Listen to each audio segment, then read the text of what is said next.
Everything about Peter Doce was a trademark. He was a man that there was always something to learn. No matter how brief was the encounter, these men were not gone. They were still around, just that Gavin Idahosa couldn't just understand how events kept making them elude one another.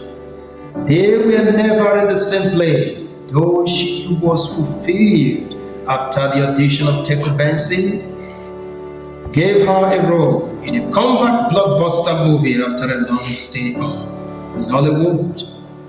Discovering Gavin Idahosa, Mr. Benson knew he had given Nollywood a parting gift as he was retiring from the industry.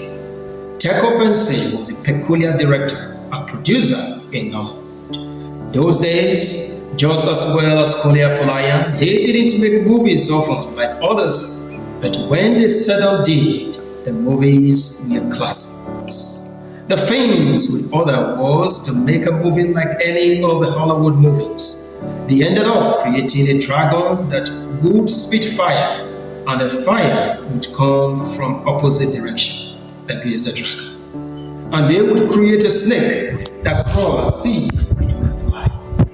I want this movie to be Hollywood standard, the producer would say. I want that horror movie. You have watched Evil Dead, right?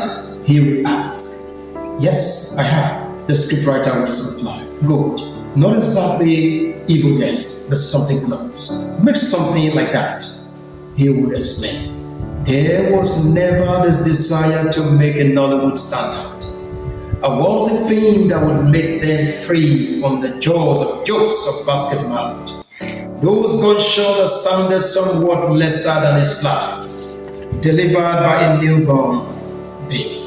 And so many annoying but amusing effects. What saved Nollywood then was that they had the best actors who knew how to refine their roles, thereby bringing rational meanings to the effects.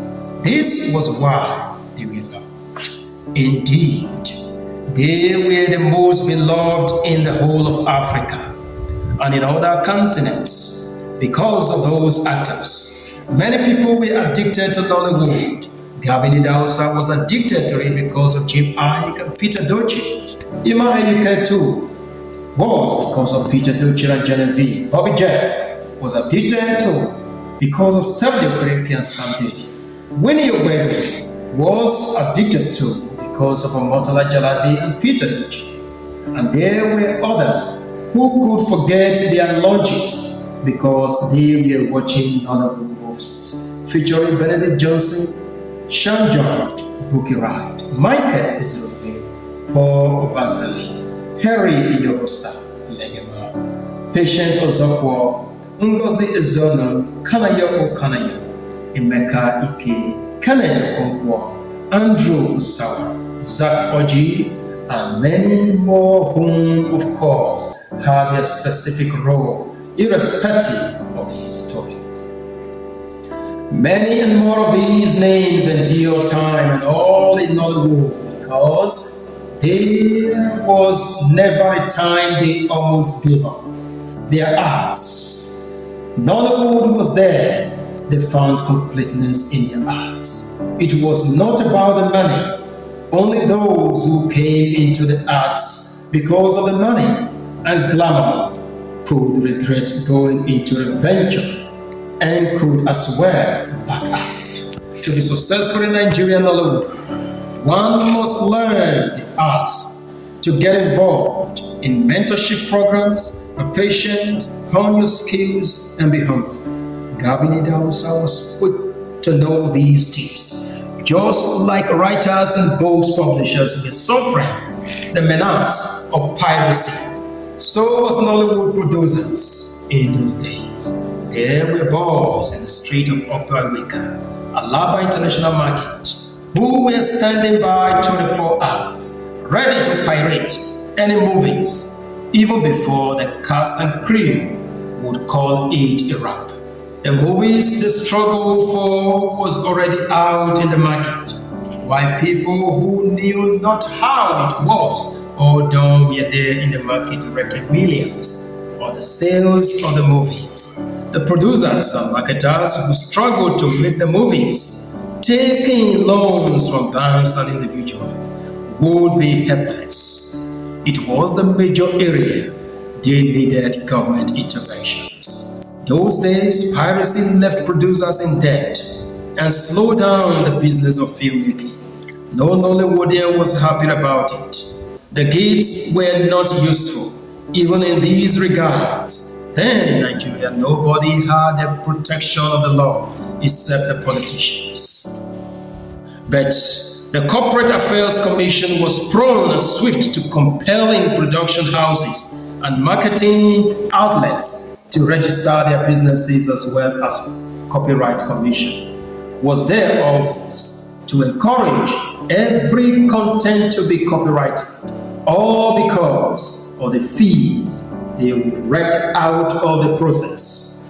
When piracy ravaged Nollywood and they ran to the police or the various task forces, there was usually no action taken, no investigation, nothing at all. The pirates were let loose to continue to be a menace to the industry. Everyone was concerned: producers, marketers, directors, everyone, only that actors were scarcely less concerned because piracy or no piracy, they were paid. And the piracy gave them popularity more than the normal marketers would.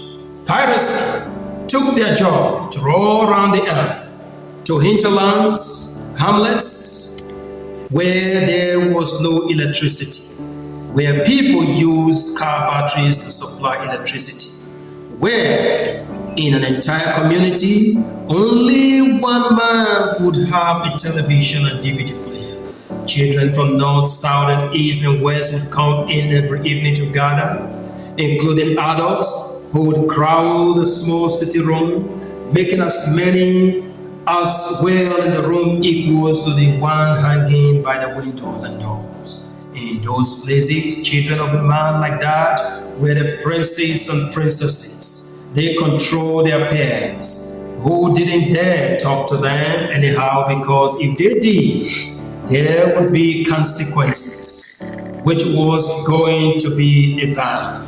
That such a pair shouldn't come to their house again, especially to watch movies. Even though such a pair, because of shame and embarrassment, trivialized the threats and continued with the insults, he was sure to apologize shortly after he had the opportunity to be alone with him or her.